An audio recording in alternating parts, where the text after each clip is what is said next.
It's time, Fort Wayne. Your sports, your station. It's the Sports Rush with Brett Rump. Covering all the topics that hit a nerve here in the Summit City. Clark goes 11 yards, touchdown. Only on 1380 The Fan and 100.9 FM. Now here's your host, Brett Rump. The greatest, most interesting, most important person of all time. You are incredible. Over them one. Yeah, well, you're half right. What is this, amateur hour? This is going to be huge. I believe this is going to be our fine song. Just when I think you said the stupidest thing ever, you keep talking. I think that's the worst thing I've ever heard. That boy ain't right. The simplest way to put it, I have problems. Welcome to the alleged show. Y'all ready for this? Thank God it's...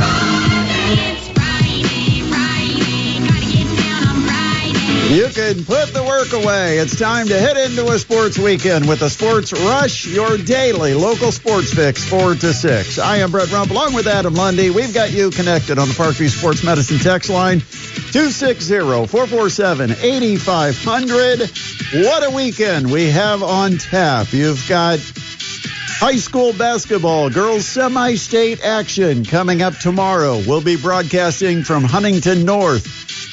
We've got Mastodons basketball tonight. We've got the high school basketball postgame show that isn't after high school basketball, but it's still going to be on the radio tonight because we'll have some high school basketball scores to deliver, and we'll preview tomorrow's semi-state. You've got not only the Mastodons at home tonight at the Gates Center, but then you've got Indiana Tech and St. Francis, both at home for women's basketball, men's basketball double headers. Both of those tomorrow at 1 and 3. And then on Sunday, it is senior day for Purdue-Fort Wayne women's basketball, as they'll take on Detroit Mercy in their final home game of the season. The Mastodons have to finish the year with the Wisconsin trip, meaning you head up to the Dairy State, you stop off in Milwaukee, you whoop them around for a couple of hours, and then you just keep going on up to Green Bay, where you'll have that big matchup, last game of the regular season, head-to-head against the Green Bay Phoenix. Oh, you ready for it, Adam? I'm ready. What a weekend. I feel good because it is nice out. Man, it feels like a 50-degree day because it's been so cold. Even the water is confused. The water. Well, it's like 31 degrees, but it's all melting. It's like, oh, man, this is warm. We better melt. We've even confused the water, but I feel like I don't even need a jacket to go outside. It's so nice out with the sun shining. Just one of those days where you feel better. Do you realize during the winter, how do we survive here with so many cloudy days? It's cloudy. It's foggy. Even when it doesn't snow, it seems like you got low visibility and everything is gray. My wife brought that up to me, and now I'm more aware of it because she just kind of takes for granted down there in South Florida. Every day it's bright, sunny, and everything is real colorful. It's bright greens and the clay color of the roofs and stuff. And then she brought that up to me, and it's like, I don't get any of that, man. From like October until mid-March, we pretty much are under a big cloud cover. Yeah, things get very gray and muted. And of course, it's all synthetically produced because it's a government conspiracy that they're dropping clouds and rain on us. I'm kidding, okay? Yeah. Oh, man, just jumping in on all the conspiracy theories that we've got right now. Hey, good news. It's actually supposed to warm up even more starting on Monday. It might actually be 50. Oh, man. It's going to be cloudy, so you won't get those bright colors you were talking about. Might get some precipitation, but the temperatures will be up. One thing that keeps our temperatures from getting up during the winter, I learned this. Of course, I took meteorology in college, but I'm not sure if I learned this when I took meteorology in college or if I learned it later in life. But the fact that you have a snow cover, it keeps temperatures colder. Because you lose that thermal effect that the ground has when you've got the sun shining on the darker ground. The heat emanates a little bit more. How's that for a meteorological lesson? Man, I can't say it, but you know what I'm talking about. You can give the facts, though. You know what I'm talking about. Oh, yeah. All right, last night we had hockey. We did. How often have we started the show with a hockey story? Not very often. We should ask the comments. But Canada last night got a Connor McDavid overtime goal and broke the hearts of USA. USA. Yeah, it's the all come over. from behind win for Canada. Therefore, they keep their independence as a country. That was at stake, right? Is that what I'm hearing, or am I getting my news stories confused? You might be getting them confused, but definitely a lot of just random political stuff thrown into the results of this game. But but the bottom line is Canada gets the win. As we said yesterday, they would, because they're Canada, and that's their national pastime is hockey. And I thought there is no way Canadian pride is going to allow them to lose to the United States. And USA had the lead, and then a tying goal set up overtime, and somehow Connor McDavid is left all alone in the slot. What on earth is going on here? I don't know. Also, credit to Canada's goalie in overtime, stopped a flurry of shots. Jordan Binnington. A lot of Canadians I saw complaining about him, weren't big fans, but then he kind of lived up to the moment there in overtime. Yeah, he got some vindication with all those people that said he shouldn't be the goalie. We've got better goalies in Canada, and he got the job done when he had to. When there was no margin for error, he did not have an error. And so Canada gets the win last night. It was just it was everything that you would hope out of the All-Star break. Yeah, you had a building full of energy. You had players who were actually fully committed, giving full effort. The game seemed to have a little extra bounce to it. There was the anxiety of sitting on the edge of your seat with a thrilling finish. I mean, everything that you could possibly get out of a Game 7, and hockey delivered it last night. I mean, if this would have been like a 7-1 game, it would have been a major letdown. But the fact that it was close, it went the way it did, it might have ended a little too late for some East Coast viewers. Yeah, a little late, but it was everything that the NHL could have ever hoped for or imagined with this. What was it, the Four Nations Tour or the Four Nations Tournament? Four Nations Face-Off. But it was fantastic. And it also shows you what a big flop the NBA is right now, because what they came up with was a total bust. Yeah, well, almost every professional sports all-star game is looking at what the NHL was able to accomplish with this face-off of the Four Nations, and I think they're going to be looking for some inspiration, because clearly it's one of the most successful, mid-season break events that we've seen in a long time. Well, and, here's the question. NFL undoubtedly is the premier professional sports league that we've got in this country. Is the NBA still number 2? For now. I don't know that hockey can get there in the United States. I don't know. Or baseball can surpass it, but there's a lot of people who have given up on the NBA. Yeah, and with the recent changes to MLB kind of speeding up the game and stuff like that, bringing steals back and getting rid of the shift, you've seen a lot more younger people, get in on the baseball action, too. There's a problem that Major League Baseball has, though, is they don't have the same kind of media contracts. So they, like, for instance, they just lost. Yeah, we're going to talk about that. The biggest deal they've got. And, you just need a home for it, right? You need a signature coverage. You need to have a home for it. The NBA, you can get, 3 weeknights every week plus weekend coverage. Yeah. Major League Baseball, you kind of got to chase around. I felt like I watched more Major League Baseball back when I was a kid, when we only had a Saturday game. Right, but it was still something that was broadcast on national television that you could easily find, as opposed to now. And you knew where it was and when it was. Yeah. And it was Saturday afternoons, and it usually followed This Week in Baseball, which you weren't too young. You just weren't born. But the Mel Allen with This Week in Baseball, and I remember watching that. It would catch you up on everything that had happened and some of the highlights of some of the big series that week, and then boom, you'd get right into the game of the week. And those were the days. That would have been back like in the late 70s into the 80s, mid 70s to the 80s probably.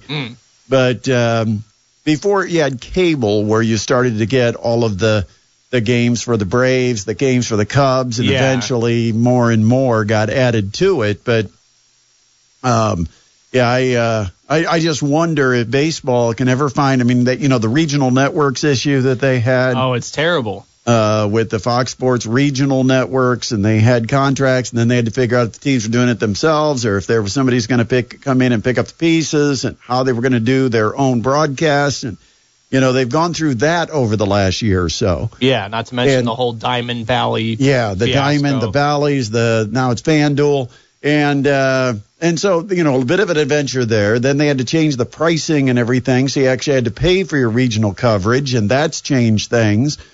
But, I feel like if baseball could get to where they offered the same kind of exposure, that they could build their product to where it could compete right now with the NBA. I don't know, who's the next face of the NBA? Steph Curry and LeBron James are going to be heading out. Yeah. A lot of the promotion is kind of centered around, unfortunately, Victor Wembanyama, who's going to be out for the rest of the season dealing with the blood clot in his shoulder. Shai Gilgeous-Alexander, who's very divisive due to the amount of free throws that he draws. And you got two markets, San Antonio and Oklahoma City, that are smaller markets, not in the big TV markets of New York or L.A. Yeah, it's also worth pointing out that Giannis Antetokounmpo, who is one of those NBA leaders, a little bit older, but still, young enough that he has a good amount of years left to promote him. He's also in Milwaukee, which is also not a huge market as well. So, yeah. So did you answer my question? Who is do you feel like any one of those guys is the next face of the NBA once we go past the generation that's LeBron and Steph? Well, they'll have to be. The question is are they going to be good enough players, and are they going to be well received enough by fans to become that and to keep it at the same level of popularity? So I don't know. I would also throw in Anthony Edwards. I was just going to ask about him because that is when you talk to or hear from analysts who are projecting who could potentially be the face of the NBA, who could be the next real superstar.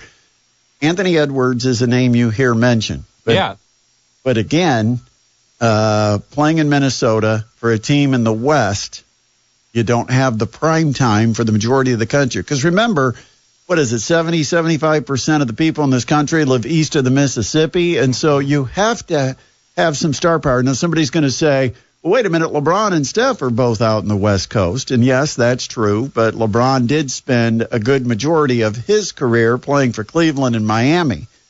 And the Lakers are certainly they're national draw. Big market. Yeah, absolutely. It's not like Minnesota gets the prime game every week. No, they don't. So but I'll tell you what, hockey made a move. They certainly helped their game as far as in the eyes of the American sports fan. They certainly did not hurt themselves with this event.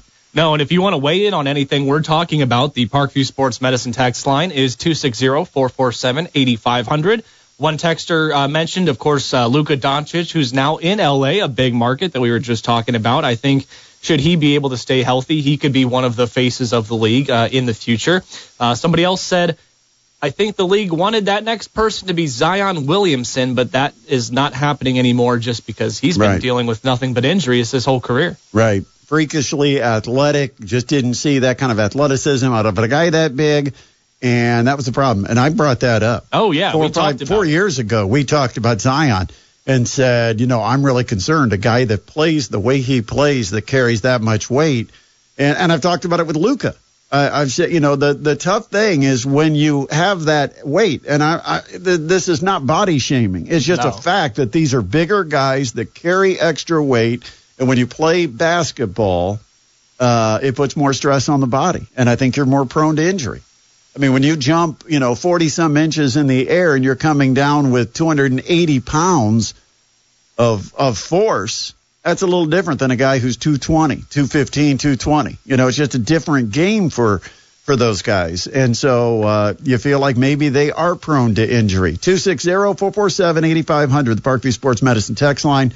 Mastodon's back in action tonight. It's to the Gate Center. And for those of you that might be confused as to where this game's going to be played tonight, it is on campus at the Gate Center. The quickest route to get to it is off of, I believe it's Hobson or St. Joe Road. I'm not, whatever it is at that particular juncture. That's still Hobson right there. Is that Hobson? Yep.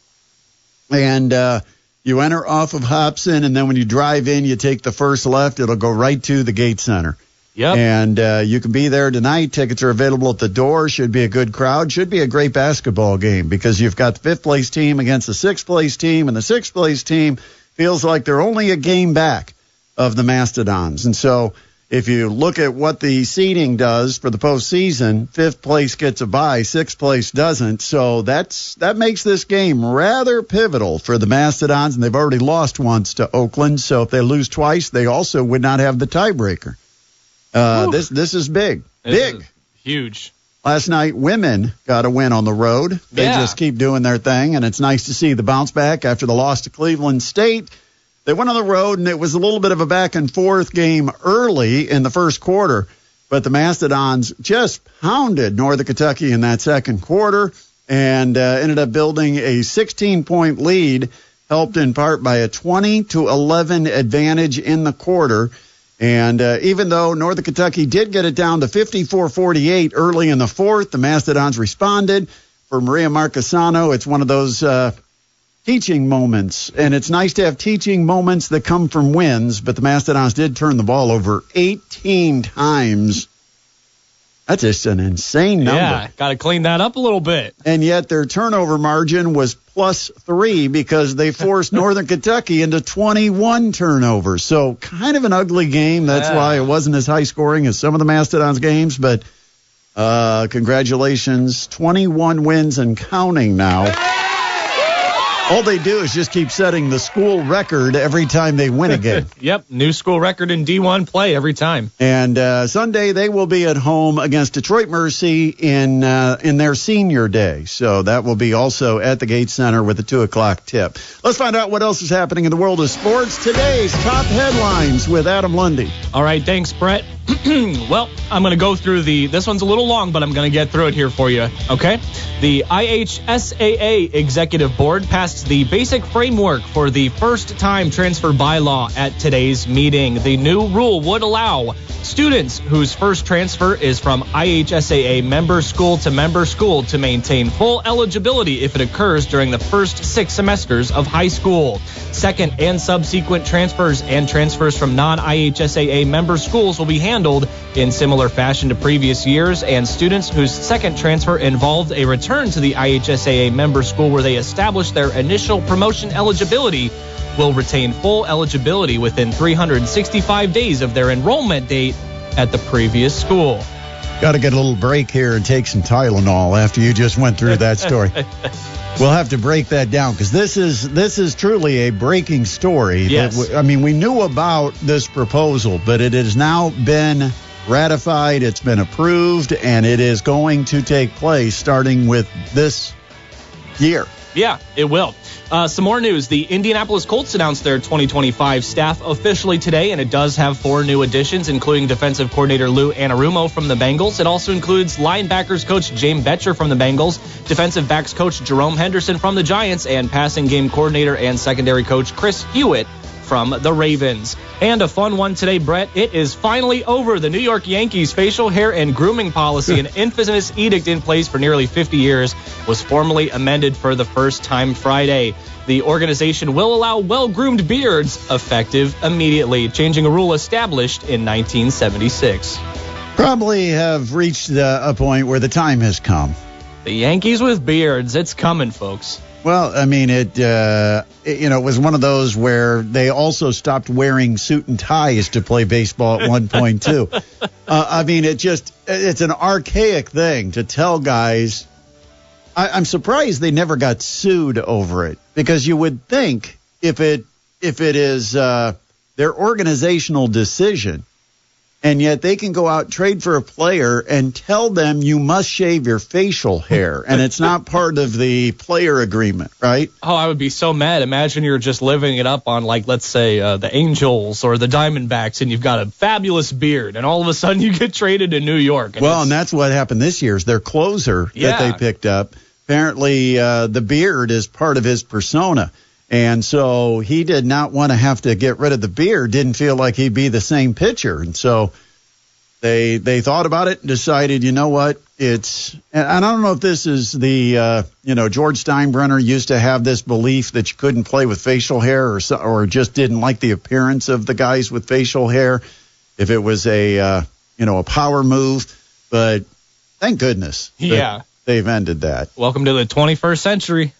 260-447-8500, the Parkview Sports Medicine text line, 260-447-8500. Coming up, we'll talk about some high school basketball and actually what's happening with high school basketball on the court, because we've got a big day coming up tomorrow, and that is next here on the Sports Rush on 1380 The Fan and 100.9 FM. This is Purdue Fort Wayne men's basketball coach John Kaufman, and you're listening to the Sports Rush with Brett Rump on 1380 The Fan and 100.9 FM. Go Dons!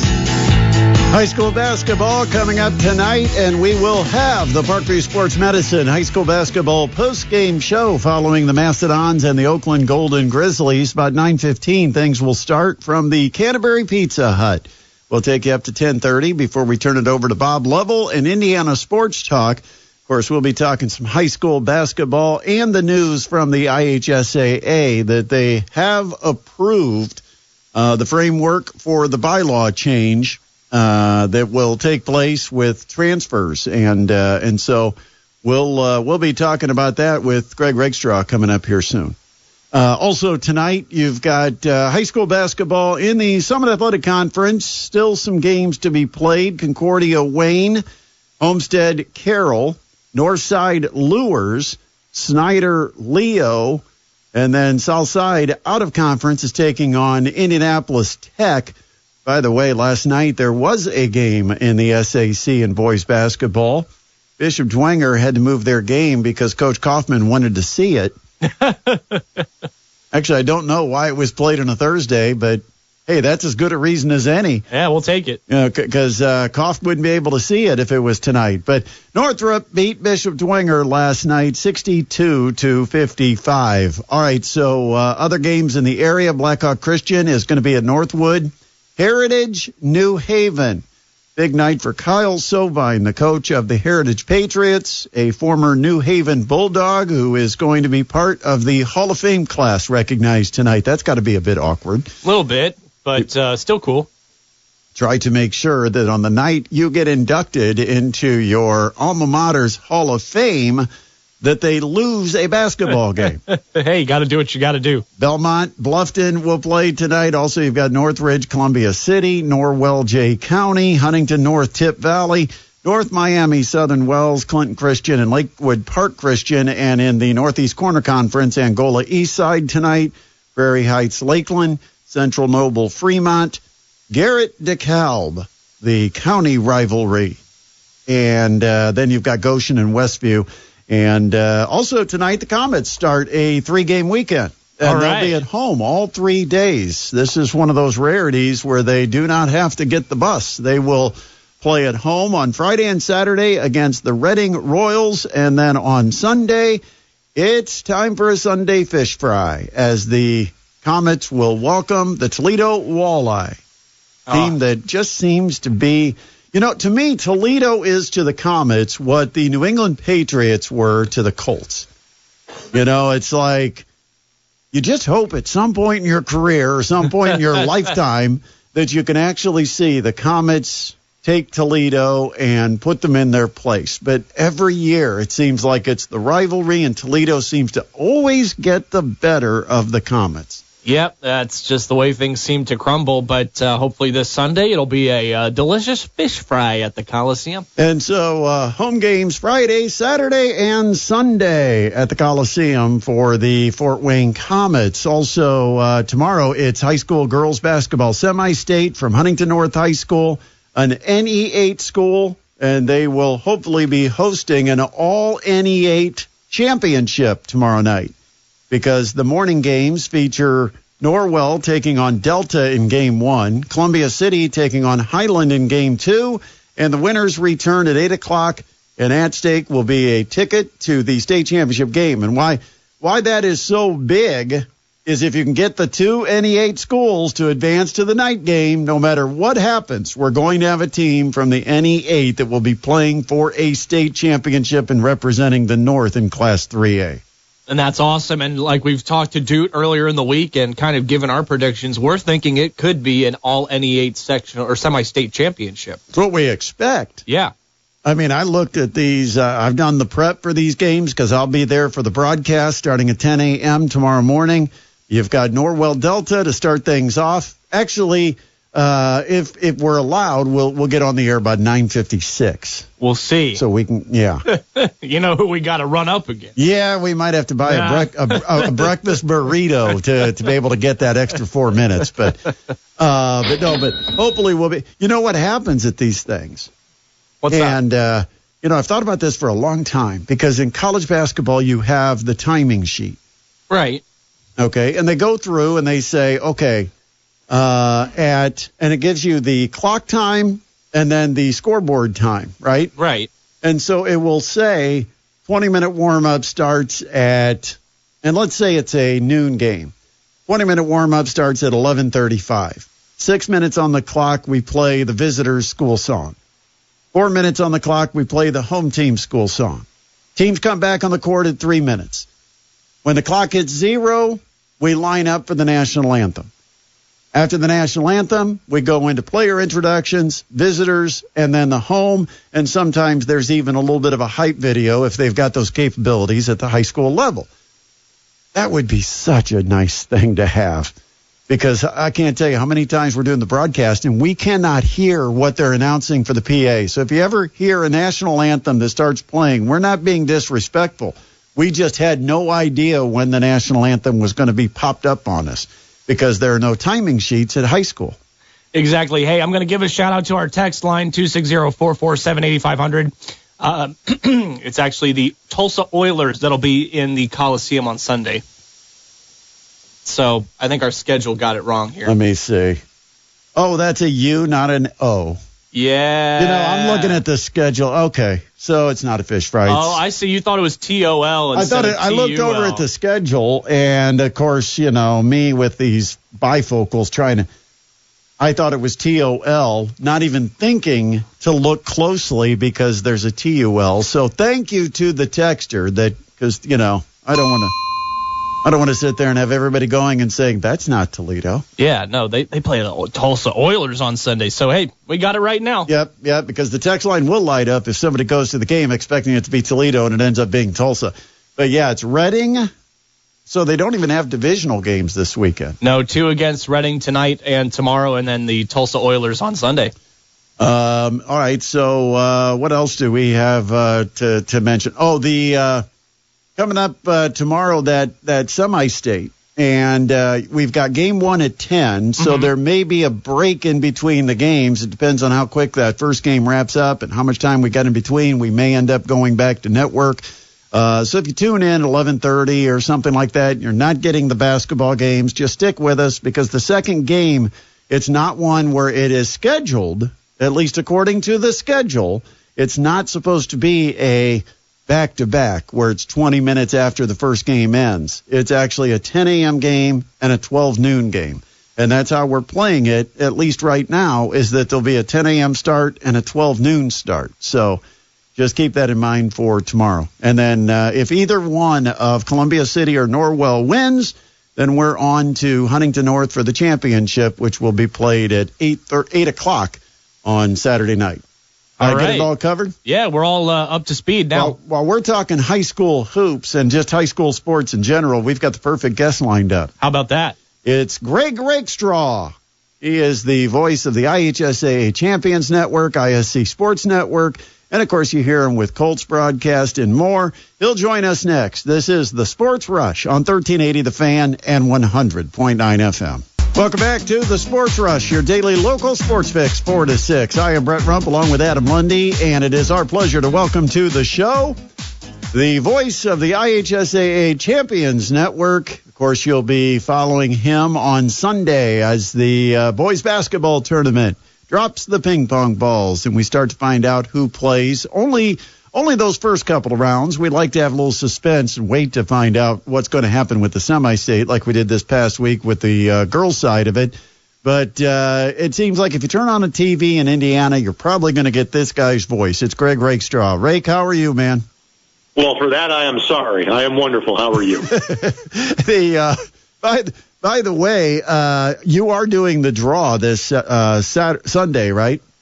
That is correct. Bob Lovell will be the host. I will be the analyst, and we take the airwaves at 6 o'clock, heard on numerous radio stations around the state and can be seen at IHSAATV.org. Wow, you're the analyst for this. That's a lot of pressure. You've got to be the smartest guy in the room when you're the analyst, because we all know the play-by-play guy's the dummy.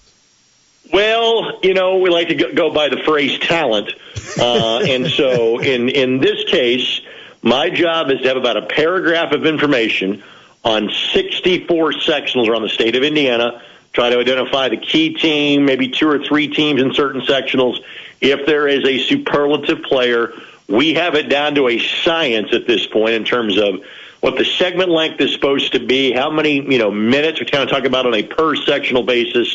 It's a well-oiled machine that goes from 6 until 8 o'clock on Sunday. Very experienced at doing it. We look forward to that. Also, I noticed, Greg, next week you're going to have IU Indy at home for a couple of games. Just wanted to ask if you could do me a favor and make sure that the Jaguars take care of Robert Morris in that Thursday game. It could really help the Dons.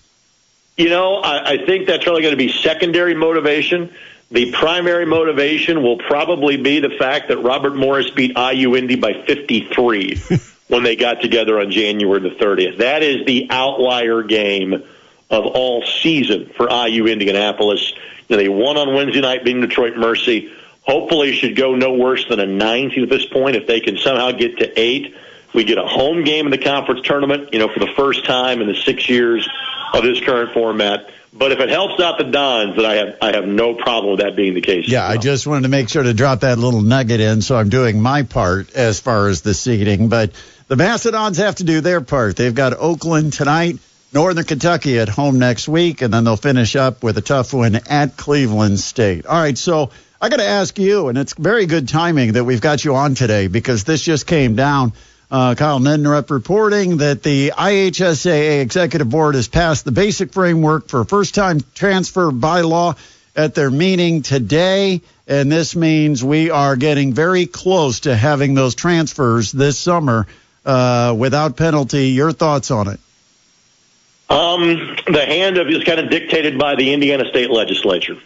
I can tell you this is not exactly something that the IHSAA wants to do. The other thing that I would say is that the vast majority of transfers that have happened over the last several years have been allowed to happen. If you look at a lot of teams will say, hey, this kid played at this school previously. So it's not as if this has been ironclad. You can't transfer, in years gone by. I think all of 28 transfers were denied this past year with the IHSAA. That's like 1% of the transfer cases. But again, as there is greater school choice, I think the IHSAA felt there was not much more they could do, and frankly did not want to have funds tied up in litigation.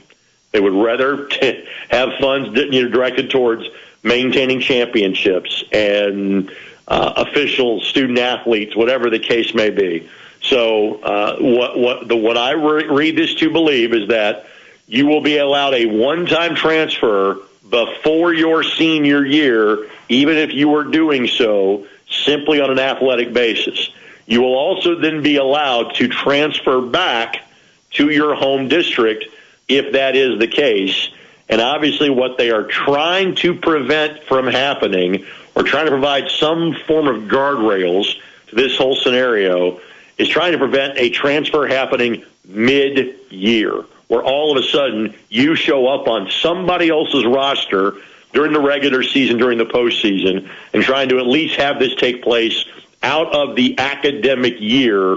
So in theory, the team you begin the season with is the team you will finish the season with as well.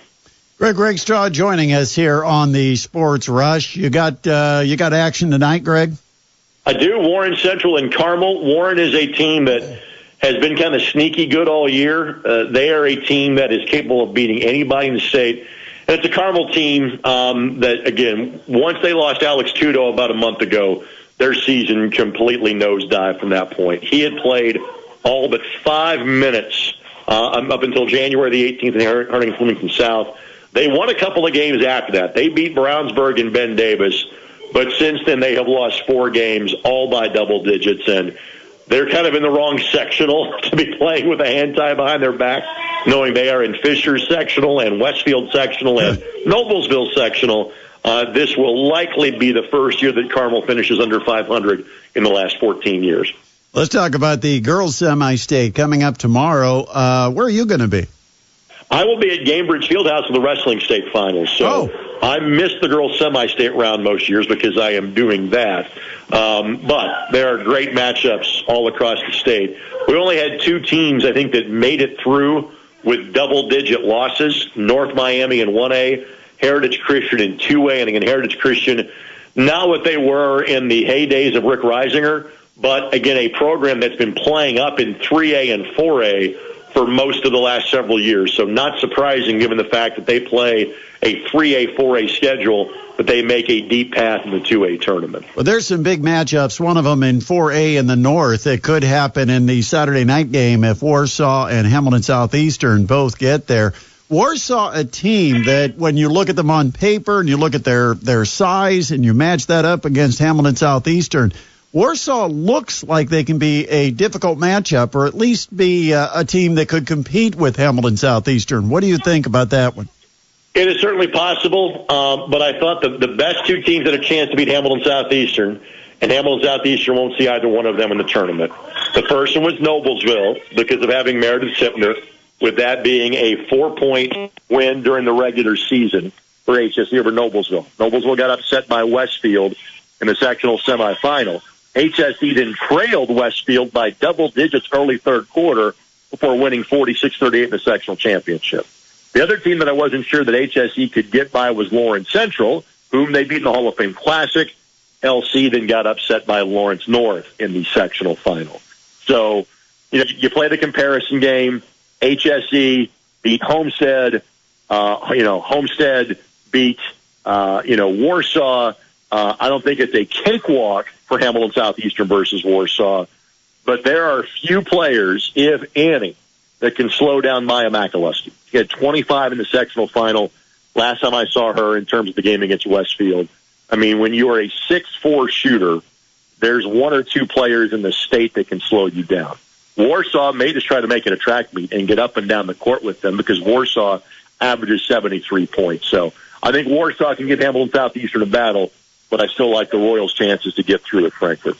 When you look at the boys' draw coming up on Sunday, just curious, is there one particular matchup? Because it always seems like there's that marquee matchup. Usually it's sectional 10? Is that the one that always has an early matchup that leaves some team on the outside looking in? What are you looking for in the draw on Sunday? So there are the 2, Indianapolis area sectionals that draw most of the attention. That changes a little bit this year. So sectional 8, which is the Hamilton County sectional, which we annexed Zionsville for the purposes of that sectional because they're in Boone County, but they are always in that group. And that is the one sectional of 64 that were unchanged because of the changes to 1A in terms of expanding 1A and the shrinking of 4A and moving some teams in 2A and 3A because of that this year. And because Fishers is in that sectional, and you've got Westfield, who nearly beat them a couple of weeks ago. Noblesville is also top 10. That's one that you kind of put your eyes on each and every year. As of now, Carmel is the only team under 500 that is in that sectional. And again, they're 9-10 going into tonight's game with 3 games left to go. Sectional 10 that you referenced is a little bit different this year because both Cathedral and Attucks in enrollment are now in 3A. So again, 3A has never been as good as it is now because you've got South Bend St. Joe, who's returning from being the runner-up, that is really talented, added a great player in Ethan Roseman, who transferred legally, again, from Chittard. Then you've got these teams that come down from 4A, most notably New Pal with Julius Gizzi, who's an Indiana All-Star, 4th in the state in scoring. Cathedral, led by Brady Kaler, going to play at Notre Dame. Attucks, led by Desmond Briscoe, who's going to play at Iowa. Then you have teams that have come up to 3A, such as the Kellen Pickett-led Blackhawk Christian squad, and Brownstown Central, who are not having Jack Benner, lost for the first time this season last night against Jeffersonville, who is one of the better teams in 4A. So 3A has never been that deep.